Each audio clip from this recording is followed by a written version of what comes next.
Must admit, it does feel a little bit bizarre looking ahead to a game on Monday night on a Friday, but that's where we are. That's the place we're going to be in for a few weeks now with Manchester United. I think they play Crystal Palace next weekend on a Sunday, but there's a lot of Monday night kickoffs coming up in the next few weeks for Manchester United, putting fans right out of place.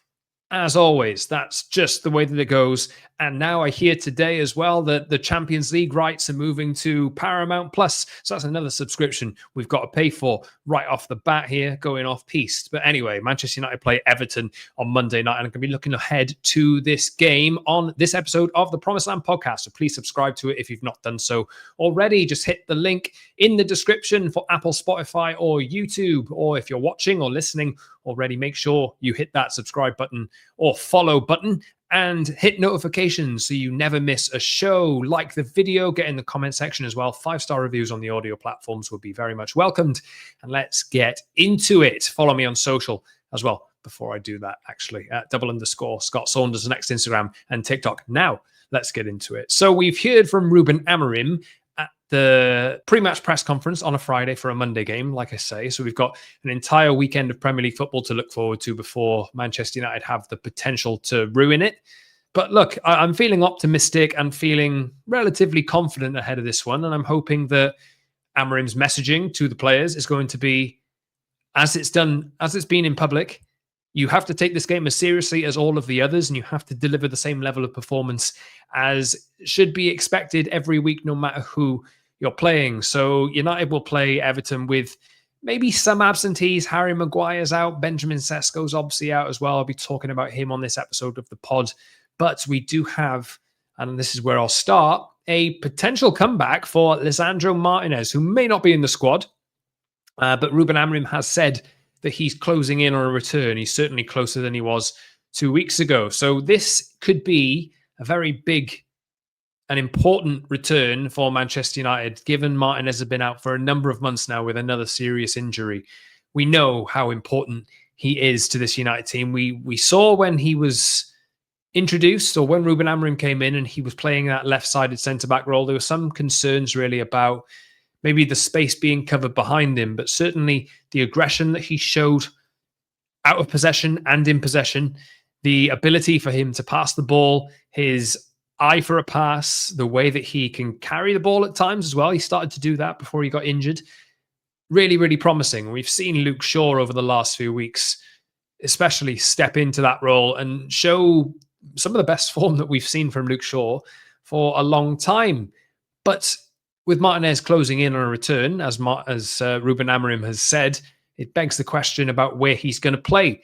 So maybe I'll start with Martinez here, since I've started talking about him, and talk about Luke Shaw and what might happen to him as well, because we've heard from Ruben Amorim before this, and he's maybe hinted at what we might be seeing at some point in the next few weeks. But Martinez closing in on a return. We don't know if he's going to get back to the United squad for the Everton game, but maybe he'll be on the bench. We will see. He's certainly been seen back in training on Friday. He's been on international duty with Argentina as well.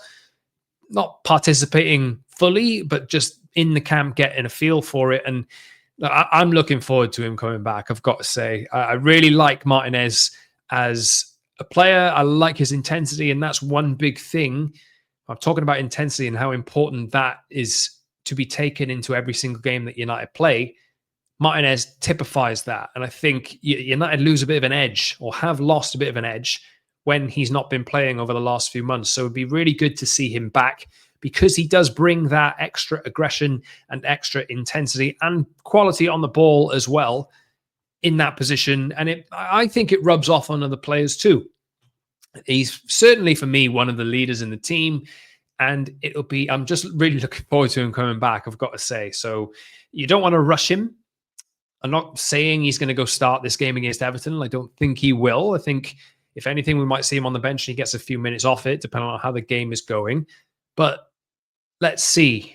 I've had some questions on the pod over the last week or so, and I did address them actually in the last episode of the podcast I did, where I was answering your questions about where Martinez can maybe play. And the question was actually put to Ruben Amorim in his pre-match press conference about the possibility of Martinez playing in midfield. And I'm paraphrasing him here a little bit, but he said something along the lines of, when players are as talented as he is and as able to play football as he is, they can generally play in a lot of different positions, but I don't think that that is the right position for him at the moment. And just in general, I think this is along the lines of what I thought as well. I did say, just in case you missed that episode the other day, I was asked, could Martinez play in midfield?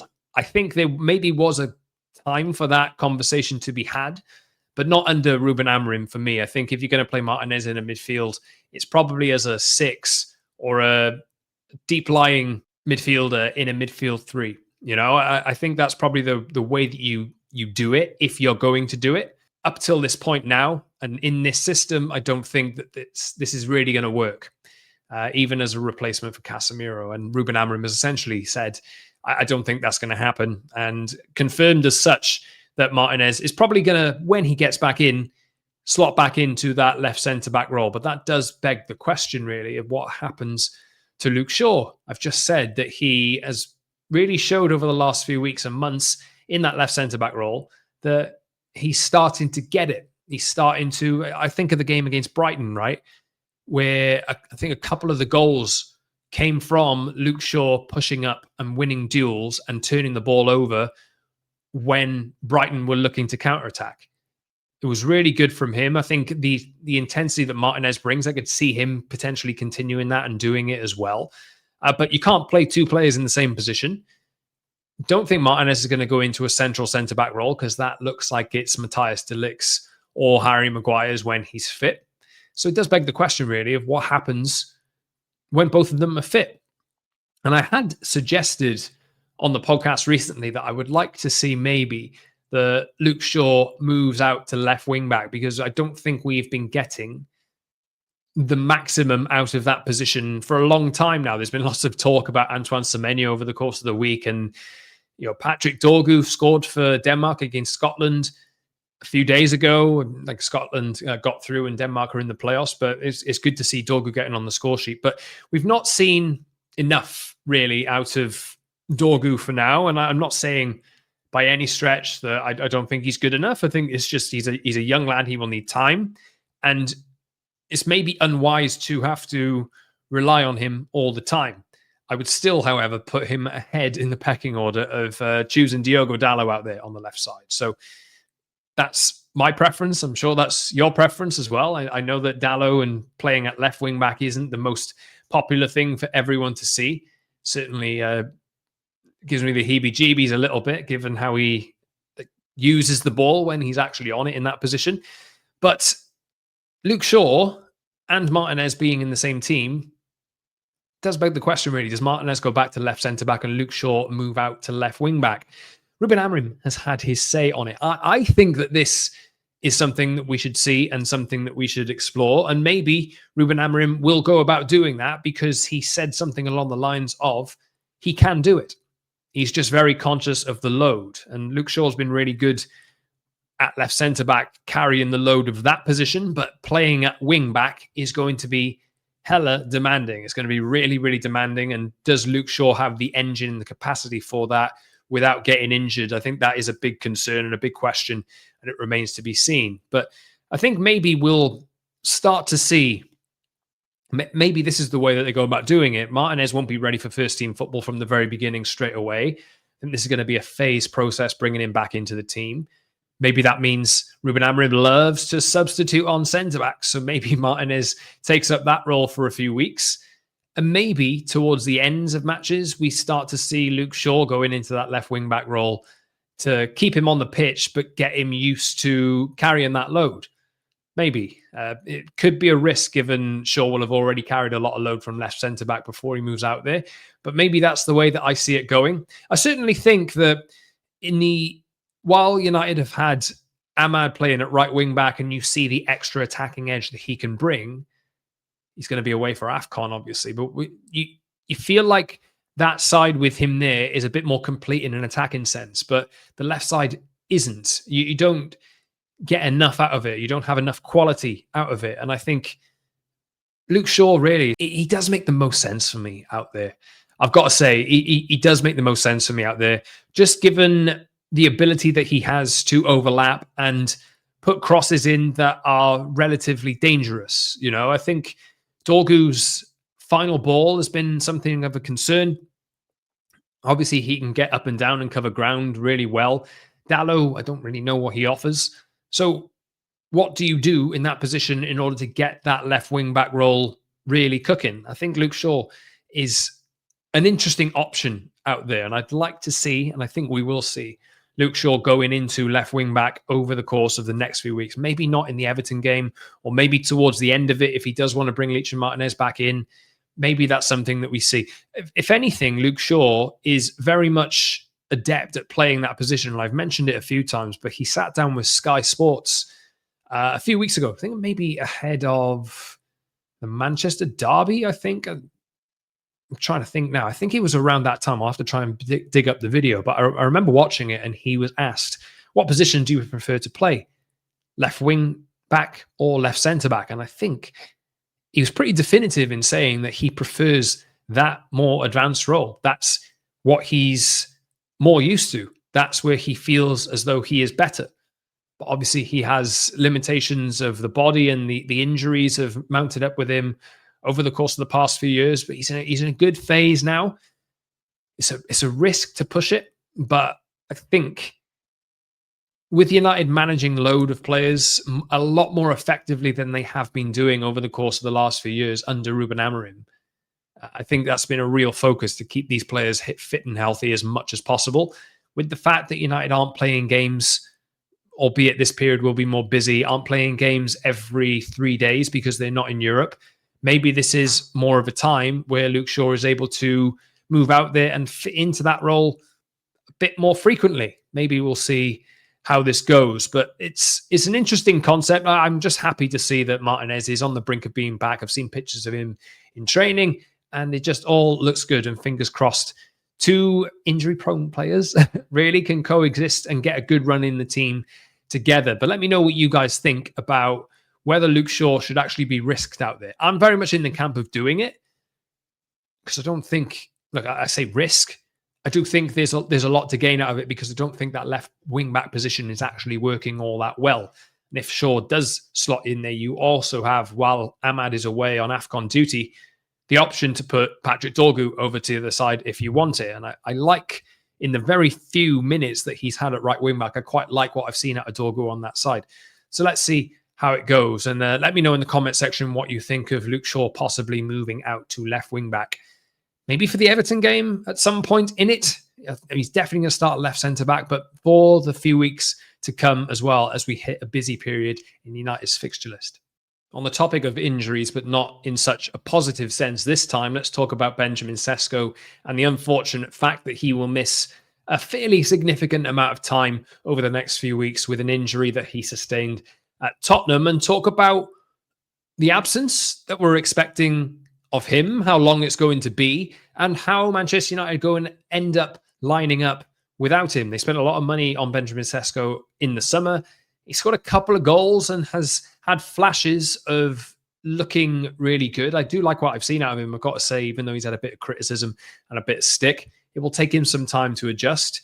And this injury it's not come at a good time really for United or for him, but these injuries happen, you know, and I think United took him off at Tottenham hoping to avoid more serious damage than what has actually happened. And as it stands, Ruben Amorim has said that it's expected that he will be back in and among the time of the players who are going to the Africa Cup of Nations. At the time that they leave, Sesko will be coming back. So fingers crossed it's not too long. Now, that's quite ambiguous, because Amorim has said, and I'll talk about the AFCON stuff, but we're going to have to talk about it on future episodes in the next week or two, because United will be without Nusa Mazraoui, Amad Diallo, and crucially Bryan Mbeumo as well for a sustained period of time while that tournament is on. And they will have to find solutions. Bryan Mbeumo has been, for me, like one of the best signings in the league this season. He's been so incredibly effective to this United team, and they will miss him massively, and they will miss the dynamic of Bryan Mbeumo and Amad on the right side. So they need to find a way to sort that out. Maybe Benjamin Sesko will be back to play up front. So when these players go away on international duty, maybe players can maybe Diogo Dalot goes out there, maybe Patrick Dorgu goes out there, as I've just said, and maybe you have Joshua Zirkzee or somebody like that filling in, Mason Mount potentially filling in that right role. But there's loads of permutations and loads of possibilities, and I'll talk about that in a second. But Sesko being out is not good, really. It's not the best. I'm trying to think really of, like I say, Amorim's been quite ambiguous with when he's coming back, but he doesn't actually know. Expects it to line up around the time that these players go away for international duty in the middle of December. But the official rule is that these players have to leave 2 weeks before the tournament actually starts, which puts them at risk of missing the Wolves game away on December the 8th, which is really, really, actually really close. But I think you're going to ask for a couple more weeks since the games don't start. This has happened at previous tournaments as well. Since the games don't start till around the 19th, I think, or the 20th, or at some point around there. Obviously, they represent different nations and they start on different days. But is that another 10, 11 days that United can get out of them, and maybe a couple more matches? I think Bournemouth are playing against United on the 15th of December, and that's a big test for them, obviously. So it's going to be really important that United keep these players for as long as they can, but they are at the mercy of these call-ups and the laws in football as well. So hopefully United can come to some kind of agreement. That's a problem for another day, though. Let's talk about Benjamin Sesko. So how do they line up without him? Now, the conversation has centered around Joshua Zirkzee a hell of a lot over the last week or two because he's not been getting enough football. I quite like him. And I know that he had a really rough start to his United career, minus the opening day goal of the Premier League last season where he scored the winner against Fulham. But generally, he's had a really difficult time at United in his first 6 months, and then he bounced back and looked like a real asset. I think he trimmed down and started to look like that Arsenal away game in the FA Cup where he tore up William Saliba and put him on his backside. That was the kind of stuff we wanted to see out of Joshua Zirkzee, but the goals haven't been coming enough. Ironically, I think Everton at home last season, he scored 2 goals, right?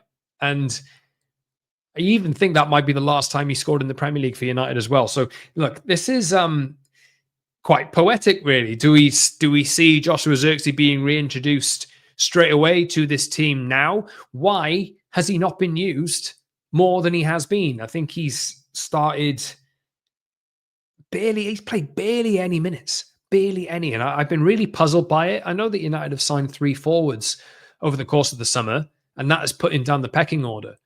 But I'm just surprised that he's not been turned to more frequently than he has been. It's like he's incredibly talented, really talented, great skills with the ball at his feet, is really able to carry the ball as well. But describing himself in the past as more of a 9.5, there isn't really a natural fit and a natural position for him in this team. So we're embarking on a period now where I've just mentioned that Benjamin Sesko's out for a little while. I've just mentioned that Amad and Bryan Mbeumo, who are 2 options for the number 10 positions, will be away on AFCON duty as well. This now, I think this is a make or break period for Joshua Zirkzee's Manchester United career, really. He has an opportunity to force himself into the team.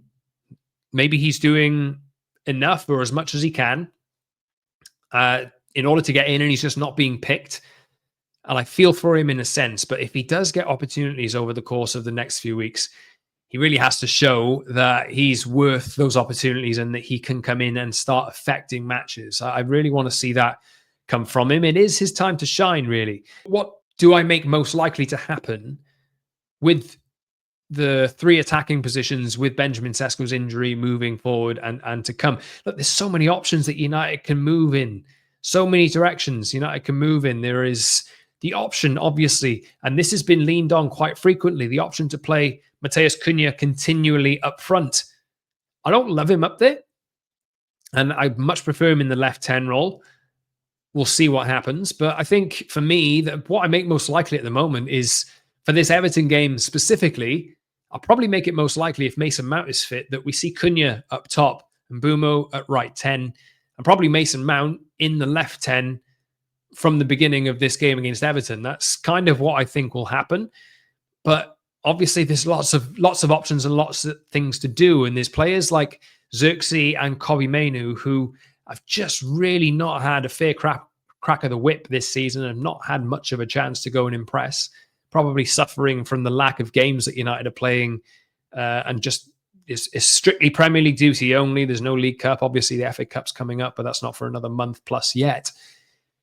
Zirkzee and Mainoo, if they get minutes, this is their time to really grasp the opportunity and their time to shine over the next month or 6 weeks with the injuries and AFCON duty coming up. But for the Everton game specifically, I think it's more likely personally that we see Bruno Fernandes next to Casemiro in midfield, because that's just the tried and more trusted midfield pairing that Amorim has stumbled on now. I think people are starting to be more convinced that that's the right way to go. I don't love it at all times, but I do think that, but obviously both of those players are among United's best players, and Casemiro especially, his recovery has been absolutely sublime, unreal. So he has to play, and when he doesn't, United can see goals. I would probably imagine they start in midfield, and I would probably think that Mason Mount, providing he's fit and there's no news on whether he isn't, I would imagine Mason Mount comes in there in the left 10 like he did against Sunderland and starts there, adds an extra bit of defensive solidity, being able to drop backwards from that left 10, but also adds some kind of attacking threat. He scored the opening goal against Sunderland a few weeks ago, obviously. And I think Amorim really likes him. In the pecking order, I'm definitely sure that Mason Mount, when he's fit, is above the likes of Joshua Zirkzee and Kobbie Mainoo in this kind of rotation.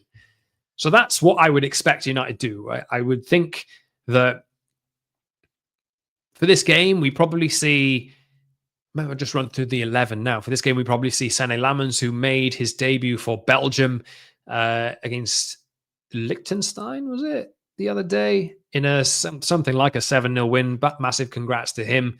I would imagine we see, with Maguire out, we probably see Lenny Yoro, Matthias de Ligt, and Luke Shaw as the centre-back options. I would imagine Amad at right wing-back, Dorgu or Dalot at left wing-back. I would like to see Dorgu, but wouldn't surprise me if we do get Dalot there, because that's just the way that it's been going. Casemiro and Bruno with Mount and Mbeumo behind Cunha. That's what I would expect United do, and expect what Ruben Amorim does. But there are loads of rotations that United can make. Maybe the opportunity will be there at some points for Cunha to drop back in and for Joshua Zirkzee to take the role up front, even though I'm not entirely convinced by him there. I think he's more of a 10. Maybe we see the reverse go and Cunha stays up front and Joshua Zirkzee goes in that 10 role, pushing Zirkzee to the side. There's options to move Bruno Fernandes further forward into the number 10 roles and bring in a Kobbie Mainoo alongside Casemiro. That's something that I definitely like to see as well. I know there's definitely plenty of people out there that want to see Bruno Fernandes further forward. I'm very much one of those people. And Kobbie Mainoo, that conversation, that narrative around him potentially leaving on loan in January is going to come around again really soon if he's not getting minutes on the table, if he's not playing enough for United with a World Cup looming in about 6, 7, 8 months' time. There's loads of short-term solutions that United can take here. And I think this is going to be, while Ruben Amorim has tried to rely on a tried and trusted 11 or 13 or 14 players in specific matches over the course of the season so far, he's going to have to start bringing in some rotation options. There's also options out of the youth team that he can potentially rely on as well. And we'll see how it goes. But there's lots of rotations that Amorim can make that I think he's going to have to start making in order to see what works best with the likes of Mbeumo and Amad going away on international duty and with Benjamin Sesko out as well. Let's look ahead briefly to the Everton game. So I've just told you my predicted 11. Let me know yours in the comment section. I'm usually wrong. I am usually wrong, but let's see how it goes.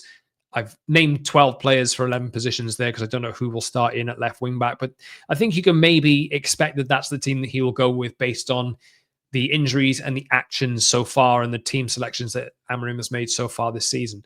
Let's see how it goes. I think that's probably the best way to go about winning this game with Everton.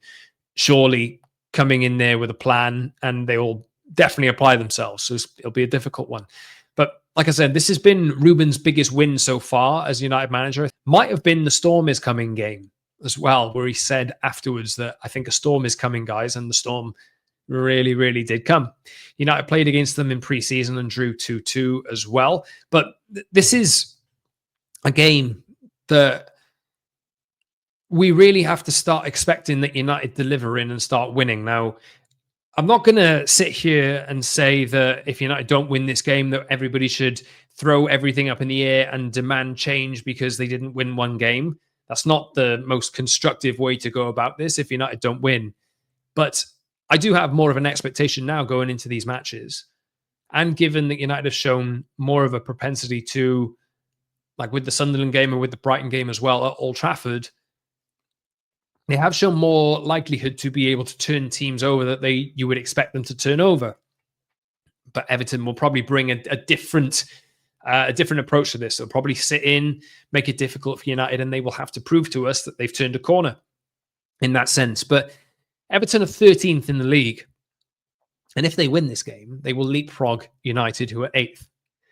So I'm not saying that United will fall all the way down that far if they lose this game, but that just shows how tight the league is and how United have...